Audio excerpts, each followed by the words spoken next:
Bonjour à tous, bienvenue sur Any Ears. Moi c'est Gaëlle et pour notre toute première interview, j'ai le plaisir de recevoir le Big Cesare Didi B.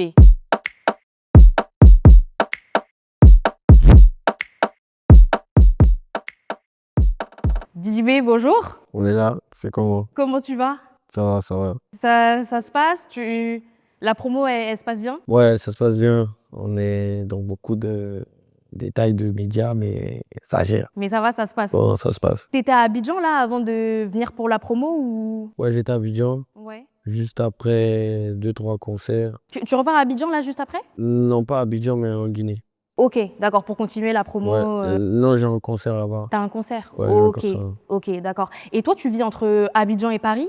Ouais, je fais beaucoup d'allers-retours parce que bon, je suis signé dans un label ici, donc je, je suis entre Babi, enfin l'Afrique Oui. et Paris, quoi. Et c'est pas trop compliqué justement d'être entre deux continents comme ça, tu reviens pour les collabs, pour certains feats, etc. C'est pas compliqué de naviguer dans ta vie entre deux Bon, continents? un peu à cause de la famille, Hmm. mais c'est passionnant parce que c'est le métier qu'on a choisi, hein, donc tu voyages beaucoup, tu as beaucoup d'expériences dans plusieurs pays, surtout quand tu vois les retours de ta musique, tout ça, c'est important, ça Hmm. booste. Hmm. Ouais. Avant de parler de ton projet qui va sortir, ta mixtape Juventus Nueva Era, Nueva Era, ouais. Nueva Era, avant de parler de tout ça, de ton actualité, je vais commencer par une question que j'aime bien poser aux artistes que je rencontre pour la première fois. Mhm. C'était quoi ton rapport à la musique avant d'en faire? Il y a longtemps, quand tu étais tout petit dans ton enfance, c'est quoi ton premier rapport à la musique? Bon, moi, mon premier rapport avec la musique, c'est à cause de mes parents, parce qu'ils étaient déjà dans l'art. Donc, Ton papa était pianiste, c'est ça? voilà, Et ta maman? pianiste, ma maman chorégraphe. Donc, mon père il est toujours musicien. On travaille même ensemble souvent. Il t'aide en quoi, par exemple? Dans mes lives, il vient, il coordonne aussi, il donne ses idées. Et souvent, je l'appelle aussi pour des compositions Ah oui. de sons. Mhm. Et il a plus d'expérience, bien sûr, que moi dans le domaine culturel. Quand on veut parler de bagage musical, Hmm. il y a des choses que je sais pas. Il me forme, il me fait écouter des musiques. Ça m'apporte beaucoup d'expérience en tout cas. Hmm. Et à quel moment tu as su que la musique, c'était à 100% ta passion et que tu allais faire de ça ton métier? À quel moment? Il y a forcément eu un tournant, un épisode, quelque chose Bon, déjà que j'avais commencé à être dans des petits clips, enfin des gros clips à de mais l'époque, ouais. voilà, Hmm. et puis des films aussi, mais ce qui a fait le déclic, c'est le rap, parce que j'ai connu le rap au lycée. Mhm. Donc j'ai commencé par le rap avec mon groupe, Hmm. les concours de rap. À partir du concours, je me suis dit directement que j'allais rester dedans, j'allais faire la musique en fait. Hmm. Et Didi B, le nom Didi B, ça vient d'où? Là, dans l'intro aussi, je te présentais, je disais le Big Cesare, je sais qu'on t'appelle aussi Ouais. Mojaveli. Tout ça, ça vient d'où, quoi? Comment t'as trouvé ça? Bon, c'est des surnoms que j'aime me donner parce que j'aime les personnages. Machiavelli, c'est à cause de Tupac. Mm. Il s'appelait Machiavelli. Et puis, Shogun, c'est à cause voilà, des Japonais, tu vois. Donc, à cause des samouraïs, tout ça. Mais il y avait un noir samouraï. Ok, Voilà. ok, ça vient de là. Enfin, pas vraiment samouraï, mais il était le protégé du Shogun. Donc, du coup, j'ai fait le lien. Et puis, Et Didi B? non, Didi B, c'est le diminutif de Dilem. Dilem, c'est mon nom. D'accord. Voilà, donc Didi B, c'est Bazarov. Bazarov, c'est un autre C'est un surnom autre. aussi Ok, que j'aimais bien, tout ça. ok. Et quelles ont été tes influences musicales? J'ai souvent entendu dans des interviews que tu parlais de Lil Wayne Mhm. comme étant vraiment une référence, mais j'imagine que tu en as plein d'autres, Oui, que ce bien soit en sûr. Afrique, que ce soit Bien partout dans le sûr. monde. Tu as grandi en écoutant quels musiciens, quels artistes? Bon, déjà, j'ai grandi en écoutant du Mewe. Mhm. Mewe, Michael Jackson, Lil Wayne, quand j'ai commencé à bien m'intéresser au Au rap. rap. J'écoutais du rap déjà avec à l'époque Nelly, 50 Cent, mais je suis vraiment resté sur Lil Wayne. Et puis en France aussi, il y a Section d'Assaut qui a influencé la création de mon groupe. Et puis voilà, beaucoup de rappeurs français, quoi. Et Ouais. au pays aussi, c'était Arafat. Ça, c'était Il y a DJ Arafat. voilà, donc, franchement, du côté de où on était un peu dans l'âge vers 16 ans. Ouais, là, Là, c'était à fond non, DJ là, c'était Arafat, Arafat. ouais, obligé. Il y avait Garba Garba 50 50, ça, c'était aussi. le rap, ouais. Mm. Ça, c'est des groupes qui ont influencé notre choix musical parce qu'on Ok. s'est dit, on peut être aussi artiste, Mm. rappeur dans le pays. C'est des groupes qui ont réussi à se faire entendre dans le pays en mode rap, donc on s'est dit, on peut le faire aussi. Du coup, Dizzy, donc t'es ivoirien, t'es né en Côte d'Ivoire à Abidjan. Bien sûr. On te connaît bien maintenant ici en France, Mm. en Europe, partout dans le monde. Selon toi, quels ont été les moments clés de ta carrière qui ont fait qu'aujourd'hui, tu es là où tu es aujourd'hui? Moi, quand je pose cette question, forcément, je pense à Kif No Beats directement, Ouais, ton groupe. Kif No Beat, les moments clés, Kif No Beat, Ouais. le début de ma carrière solo, Mhm, le déclic, mhm, juste après Assini. mhm. Voilà, c'est mon premier Ça a été un titre gros hit. solo, genre professionnel, en mode carrière. Le premier concert solo au Palais de la Culture. Mm. Voilà, c'est des moments qui m'ont permis d'accroître mon ambition, quoi. Et c'est compliqué de commencer une carrière solo quand tu es issu d'un groupe, surtout un groupe qui a eu autant de succès que vous avez eu. Ouais, c'est très Comment compliqué. on fait concrètement pour se débrouiller en Bah, solo? c'est compliqué parce que déjà la barre est déjà haute. C'est Kif No Beat, quoi. Genre, C'est ça. quand tu reprends, tu viens proposer quoi d'autre? Tu vois? Donc, est-ce que tu essaies de faire mieux ou bien est-ce que tu essaies de garder le cap? Est-ce que tu essaies d'envoyer encore de la qualité comme Kif No Beat a réussi? Est-ce que ton histoire aussi sera aussi respectée comme celle de Kif No Beat? C'est des questions que tu te poses. Donc, en même temps aussi, les fans de Kif No Beat, non, ça c'est encore plus compliqué parce que les fans de Kif No Beat en général, eux, ils te regardent d'un œil. Mais d'un œil, ils veulent quoi? Ils veulent que tu réussisses. Ouais, ils ont beaucoup d'attentes envers toi en fait. Bien Parce sûr, que tu sors de. tu sors d'un groupe qu'ils ont aimé, Mm. donc vas-y, propose. À la base, même, ils veulent pas que tu fasses une carrière solo, hein. Ouais. Oui, ils sont attachés au groupe en Ils fait. sont attachés au groupe. Donc, de temps en temps, on fait des retours de Kif No Beat, concerts Kif No Beat, tu vois. On se lâche pas, mais ce que tu proposes en mode solo, il faut que ça soit costaud. Bien sûr. Ouais. Tu parlais de tes premiers concerts, tes premiers pas en tant qu'artiste. Justement, en France, c'est quoi tes premiers souvenirs d'artiste, tes premières scènes, tes premières collabs? Tu t'en souviens? Parce que tu as fait plein de feats. Là, Franglish, MHD, récemment Boleman. Mais tes toutes premières collaborations, tes premiers feats en France, Les c'était quoi? premiers feats en France, déjà, il y avait le remix de Tu es dans plein avec Alonso. Ça nous a vraiment touchés. Le fait qu'il entende un son qui venait d'Abidjan et qu'il nous appelle pour faire le remix, on était super contents. Et après ça, on lui a même demandé de remixer aussi La Belle Vie. C'était son titre à l'époque. Il y a des feats avec mes gars comme Dadju. Dadju, on se connaissait en mode Shinsekai, Kif No Beat.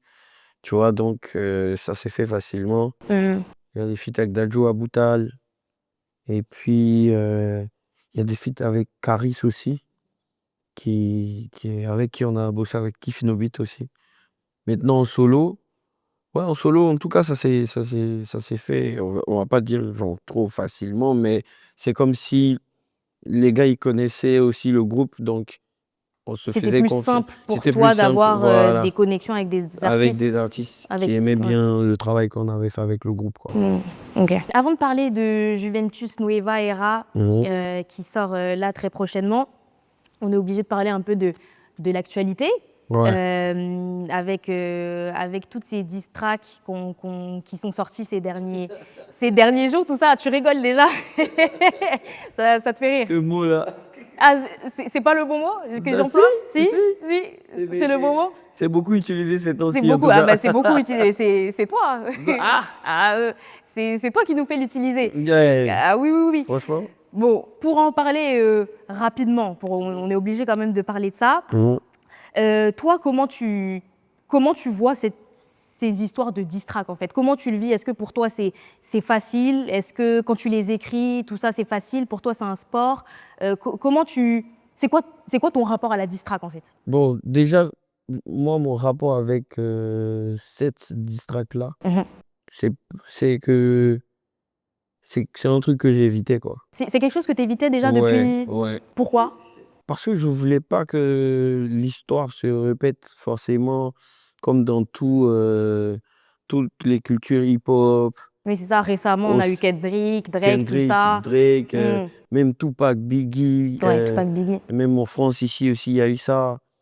Donc je Hmm. me disais, on pouvait éviter, mais c'est, j'ai l'impression que c'est un truc qui est obligé de marquer une génération avant qu'on passe à autre chose, tu vois. Oui, en fait, les diss tracks, ça fait partie de la culture Bien, rap, hip-hop. Ça va pas changer. ouais, non, ça va pas changer, ça va pas changer, ça s'est imposé, quoi.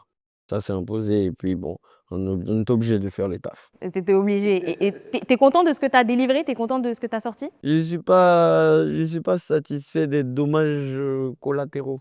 Des dommages collatéraux, ça. Ouais, ça, je suis pas trop, je suis pas fier de ça, mais Hmm. on est obligé de défendre je sais pas, notre patrimoine, tout le travail qu'on a abattu, on est obligé d'imposer le respect, c'est tout.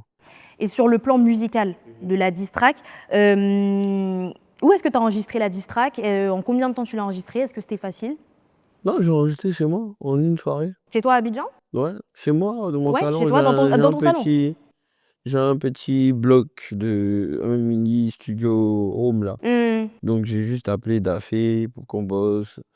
En tout cas, musicalement, j'aime bien participer à mes instrus, Hmm, genre hmm, hmm. Il y a plusieurs flows j'enregistre, aussi. voilà, j'enregistre les idées, et tout, je sais ce que je veux faire, donc c'est pas comme si c'était un exercice un peu compliqué, Mhm. mais non, c'était naturel, j'ai parlé avec le cœur, quoi. Tu as parlé avec le cœur. Ah ouais. Ok. Et il y a une question que je me suis toujours posée, petite dernière question sur ça, que je me suis toujours posée quand je vois des diss tracks sortir, c'est une fois que l'artiste balance la diss track, et ensuite quoi? Qu'est-ce qui se passe? Parce que c'est pas comme quand tu sors un single lambda. Quand tu sors une diss track, tu sais qu'en fait, il va y avoir les réactions des différentes fanbases. Tu sais qu'il va y avoir plus d'engouement que si tu avais sorti un single lambda. Du coup, c'est comment? Est-ce que toi, tu es scotché à ton téléphone, tu regardes les réactions de tes fans? Est-ce que tu te dis, attends, là, je vais voir ce qu'on me répond pour que moi aussi, je vois si j'ai encore besoin de répondre ou bien? C'est quoi l'après? Non, j'avais pas prévu de suite de ça. T'as pas prévu de suite. Quand tu balances ça, tu te dis juste, j'envoie et ensuite fin, ensuite Bon, pour parler comme ça aussi, il faut être sûr de son de son karaté, caractère. quoi. Voilà, donc je me suis dit, en fait, il faut une prise de parole, il faut que je parle. Mhm. Puis, voilà, c'est pas comme si on n'est pas rentré dans une compétition tu vois, non. Non, c'était un mode prise de parole, voilà, les points sur les i. C'est comme ça, c'était l'état d'esprit de ça. Ok, et là, du coup, c'est fini? Plus de réponses, parce que tu as très certainement entendu les réponses des uns des autres. On va pas s'attarder sur ça, hein.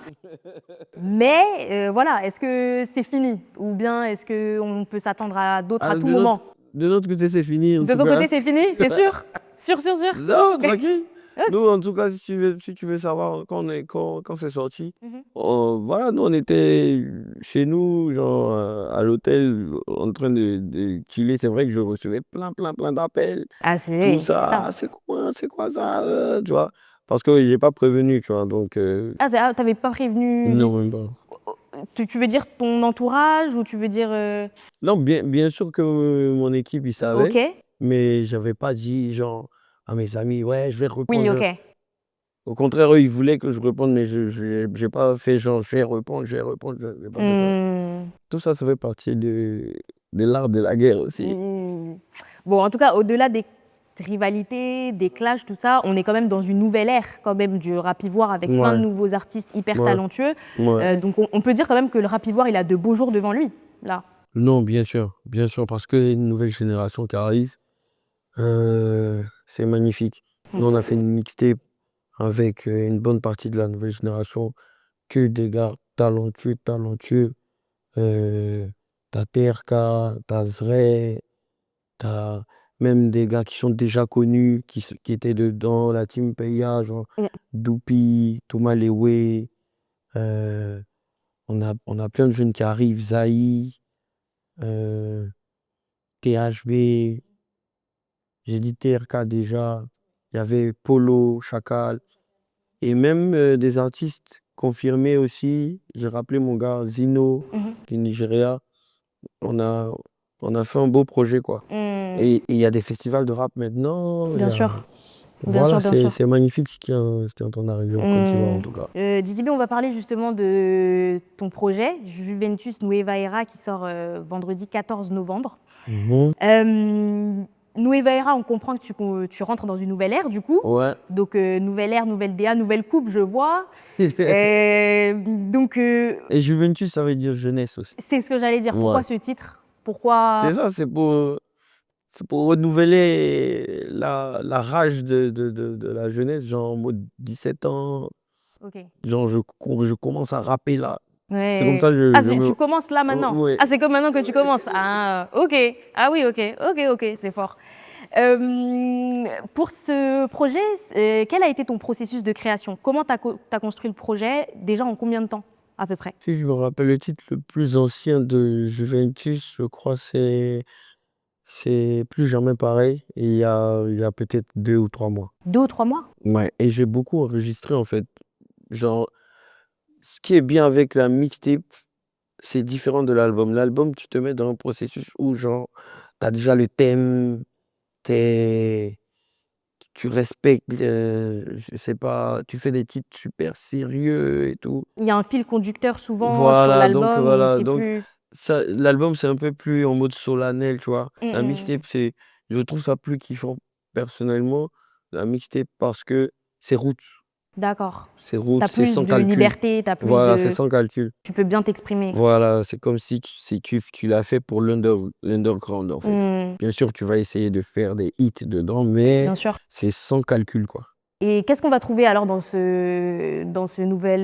mixtape? Qu'est-ce qu'on va trouver justement? Est-ce qu'il y a des hits? Je crois, hein. Tu crois? Tu crois? Je crois, ouais, j'ai confiance, j'ai confiance. J'ai confiance en la conspiration aussi. Mais il y a des titres aussi qui parlent de mon ressenti face à toute cette situation. Il y a des titres aussi très enjaillants, en mode rap, mais rap à l'ivoirienne, tu vois. Hmm. Ça, je vous conseille de vous brancher sur Kibibi. Ouais, Kibibi, tu l'as déjà performé, on a déjà entendu. Ouais. J'ai aimé, j'ai aimé. Ouais.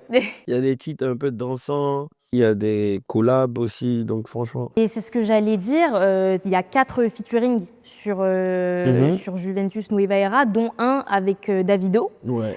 Comment elle s'est faite la connexion avec Davido? Bon, avec Davido, on se connaissait déjà. Mais voilà, on se voyait souvent soit dans un show, en boîte de nuit, ou bien euh, dans un festival. Je crois la première fois, on s'est vu, c'était au Midem Festival en Ok. France. Et voilà, donc il m'avait déjà branché et il m'a écrit juste après le stade. Il a dit, voilà, Didi, je viens à Abidjan, j'ai un partenariat et je viens, on fait notre son et on fait un visuel direct. Donc voilà, on a profité pour faire une séance avec des grands beatmakers de la zone, avec qui je travaille tout le temps, Shadow Chris, Shadow Chris, Tamsir, ouais. Hmm. tu vois, avec Dafé aussi. Ok. Et on a bien collaboré. Ouais, ça s'est bien passé la collab. T'aimes le Mm. résultat, ce que vous sortez là, Non, de c'est fou, bien? j'adore. Parce qu'il a participé, quoi. Il n'est pas juste venu poser son couplet, non. Il a sorti son microphone, genre, ce qu'il avait enregistré comme idée, il nous a fait écouter.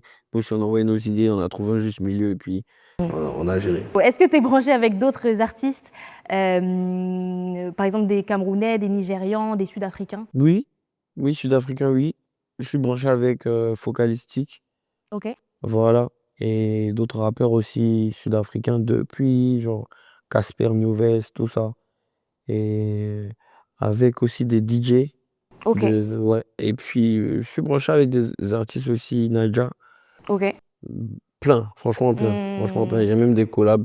On est en train de chercher le programme, genre comment on va sortir ça, tout ça. Et puis, je suis branché en tout cas au Cameroun, j'ai même des sons déjà sortis avec Ténor. J'ai un son qui n'est pas encore sorti avec Loco, que j'écoutais même ce matin. Hmm.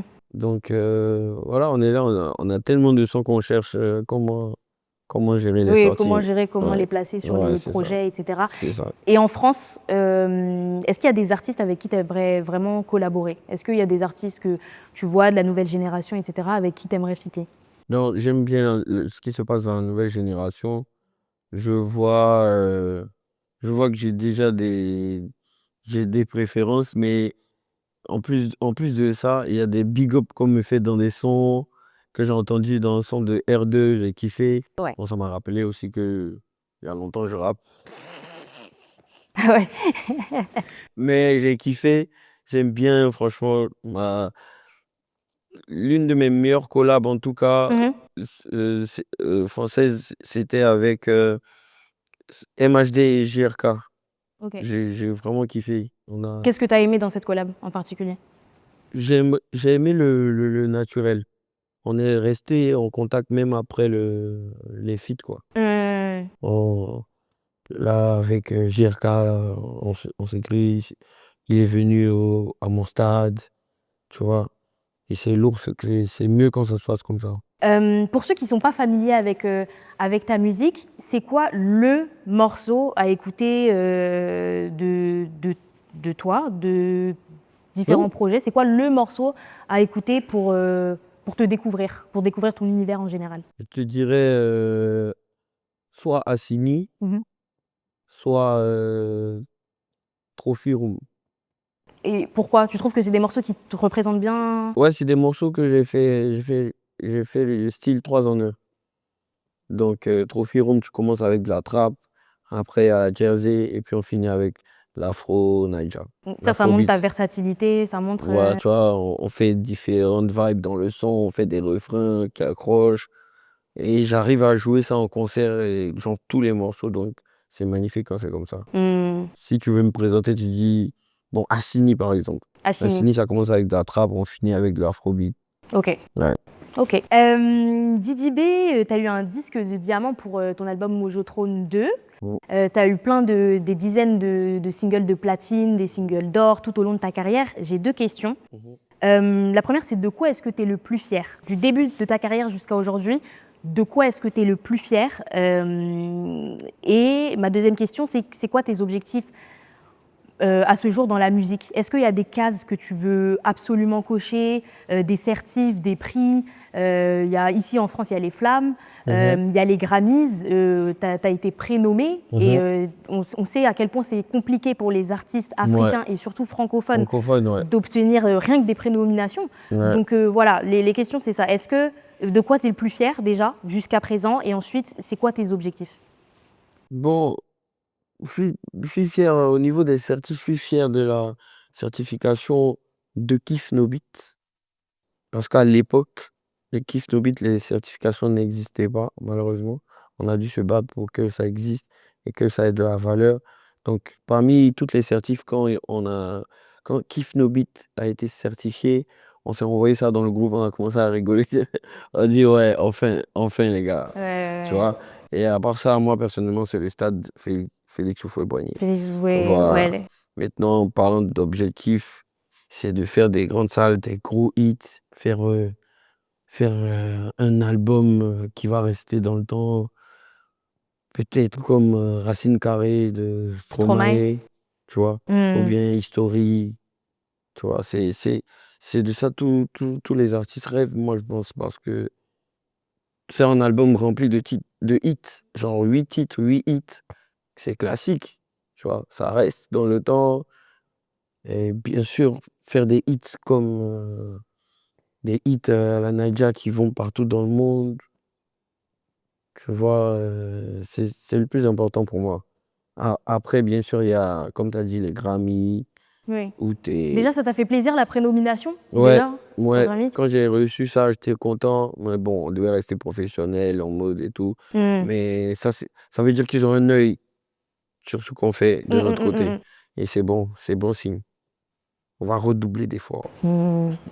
Tu parlais du stade Bonnie, Oufoué-Boigny que tu as rempli en Côte d'Ivoire. C'est 35 000, 40 000 places, si je dis pas près de de... 30 000 places, ouais. Ouais, tu as sold out aussi un stade en Guinée de Ouais, 50 000 places. ouais, C'est des performances énormes. ouais. Justement, en parlant de salles, est-ce que toi, il y a des salles que tu aimerais remplir, par exemple ici en France? Est-ce que tu as ça en objectif? Ouais, bien sûr. Surtout quand on voit, on voit le grand frère Fally, Qui remplit son qu'on voit stade la de légende France? lui en train d'ouvrir la porte comme ça pour nous. Ouais, Ah ouais. Déjà, tu vois, à son stade, on sera tous là-bas. bien On sûr. est obligé. Donc là, on se dit qu'on le suit. Mhm. Genre, on se dit qu'on le suit. On suit ses pas, genre, on suit son professionnalisme. Mhm. On essaie de. Moi, en tout cas, il n'y a pas qu'en France que j'ai envie de remplir des salles. Dans le monde, est-ce que il y a des salles La qui te salle parlent? O2 me parle beaucoup. C'est à Le Londres? Madison et puis Ouais. la salle O2. Ok, Madison, ok, Ouais. à New York. Parce qu'aujourd'hui, on parle de Stade de France, mais c'était même pas dans notre vocabulaire, peut-être il y a 10 ans. Oui, Tu vois? ouais, remplir un stade de France, Donc pour moi, c'était... c'est pas impossible de faire cet exploit-là chez les anglophones, Mhm. surtout qu'on parle de musique qui touche tout le monde. Donc c'est possible de viser d'autres salles, quoi. Didi B, c'est quoi ton bilan de l'année 2025? Là, on arrive bientôt, là, on est en novembre, on arrive bientôt à la fin de l'année. C'est quoi la suite pour la fin de l'année? Est-ce que tu as déjà clippé des morceaux là pour Juventus? Est-ce qu'on va avoir le droit à des clips? Ah, j'ai fait tous les visuels de Ah, t'as fait tous Juventus. les visuels? Ouais, tout. Et tu vas les balancer petit à petit? On va avoir le droit Moi, à... je suis pressé. Moi, j'ai Ah, même dit, j'ai même dit à l'équipe, on peut balancer tout en même temps, genre, Hmm, le même jour. Ils m'ont dit non, arrête, arrête.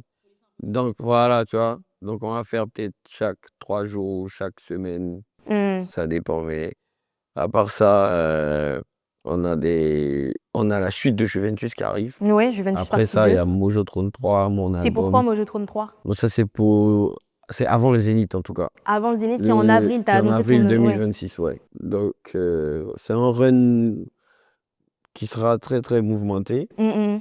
Et mon bilan de 2025, tout va bien. Ouais, Tout va bien? ouais, tout va On bien. continue comme ça pour 2026? Ouais, on Ouais. est bon là. Ok. Bravo déjà pour le Zénith. Ouais, Donc tu merci. l'as annoncé pour Merci. avril 2026. Ouais, Est-ce que tu as hâte? ouais, j'ai hâte. J'ai hâte parce que c'est une salle mythique, déjà. Et vu que j'ai hâte parce que il y a plein de morceaux que j'aurais pu faire en 2025. Donc, vu que c'est 2026, avec Juventus qui arrive, ça va changer la setlist. Ça sera encore plus magnifique, quoi. Et puis, bon, j'ai mon documentaire même qui sort avant tout ça, D'accord. qui est déjà prêt. Ok. On va certainement donner la salle. C'est en France que je vais le présenter D'accord. C'est d'abord. prévu pour quand la sortie? Bon, c'est possible que ça soit en début d'année. Début d'année? Ok. Ouais, c'est possible. Ok. Mais on va trouver le juste milieu entre la Côte d'Ivoire et la France. On va trouver le temps de présenter ça dans les deux zones en même temps. Et qu'est-ce qu'on pourra retrouver dans ton documentaire? C'est sur quoi? Est-ce que tu t'es focus sur la prépa d'un Il y album, a de tout, il y a concert? Il y a tout. Il tout? y a les moments, même les moments difficiles de mon début de carrière solo en France. Ah, c'est un documentaire vraiment sur l'ensemble Ouais, de de ma ta carrière carrière. solo. D'accord. Ouais. Ok. Il y a tous les témoignages dedans. Il y a comment le stade de Boaké a été, on va pas dire catastrophique, mais ça a été un moment un peu triste pour toute l'équipe parce que c'est la pluie qui a empêché. Et ça, tu l'as mal vécu, ça a été compliqué? Ouais, franchement, on peut pas dire le contraire. Genre, on n'était pas, on s'attendait pas à ça. On avait négligé la météo et tout. Et tout ça, j'en ai parlé sincèrement dans le documentaire, Dans le quoi. J'ai documentaire. parlé de ça sincèrement dans le documentaire. Ok. Didi B, pour finir cette interview, est-ce que tu pourrais nous dire une petite info, quelque chose que tu n'as jamais... Pétillante. forcément croustillant. Si c'est croustillant, on prend, mais un petit quelque chose que tu n'as jamais dit en interview, quelque chose qu'on ne connaît pas de toi. On connaît Didi B, l'artiste, etc. Mais quelque chose, un petit secret, un petit quelque chose, une info Ah, sur les toi. gars. Quelque chose que tu aimes faire, quelque chose que tu vois, on ne sait pas, on ne se doute pas, un genre de musique que tu écoutes, on ne sait pas. Peut-être Didi B, il écoute tel genre de musique, on ne sait pas. Quelque chose. Moi, j'écoute la world music. Ok. C'est ça même qui. Je pense que ça sera ma musique de retraite. De retraite. Oui. De retraite. Ouais. J'écris beaucoup de morceaux aussi pour des artistes.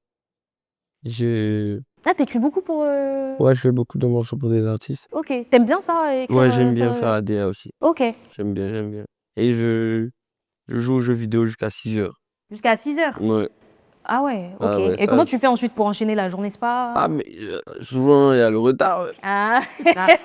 On va pas tout dire, on va pas tout dévoiler, mais. Vas-y, Call of Duty, vas-y. Ouais, j'ai capté. Vas-y. Et est-ce qu'il y a eu un plat que tu cuisines, que tu sais, est-ce que c'est quoi ton plat préféré, c'est quoi? Foutou. Foutou banane. Ouais, foutou, banane, Ok. foutou. Ok. Mais tu le cuisines ou juste tu le manges? Franchement, j'ai promis à ma femme de cuisiner pour lui montrer que je suis un dangereux, mais ça fait au moins 5 ans cette promesse n'a pas encore été 5 ans. tenue. Ah ouais, ah. Aïe, aïe, aïe, aïe, aïe. Il Ah. sait faire du riz, quand même. Il sait faire du riz, il sait faire des pâtes. Waouh. Mais j'ai pas encore. Tu vois, c'est le côté sauce là Ok. qui me bloque un peu. Donc, non, c'est ça. Ouais, c'est ça. Ok. Ok, bon, écoute, Didi B, on te souhaite beaucoup de réussite Merci. pour ton nouveau projet qui Merci. arrive. On le rappelle, Juventus Nueva Era qui sort Ouais, ce 14 Juventus. novembre. Ouais. Voilà, Didi B, tu étais notre première invitée là sur Eni. Ah, Tu étais notre super, tout premier invité. super émission. j'ai Donc, kiffé. merci beaucoup d'avoir Merci à accepté vous cet aussi. entretien. Vraiment, merci, c'était un plaisir. Magnifique. Voilà, tu reviens quand tu veux. Let's go. Merci à vous aussi. Merci à tous d'avoir regardé cette interview et moi je vous retrouve très bientôt avec un nouvel invité. Ciao, ciao!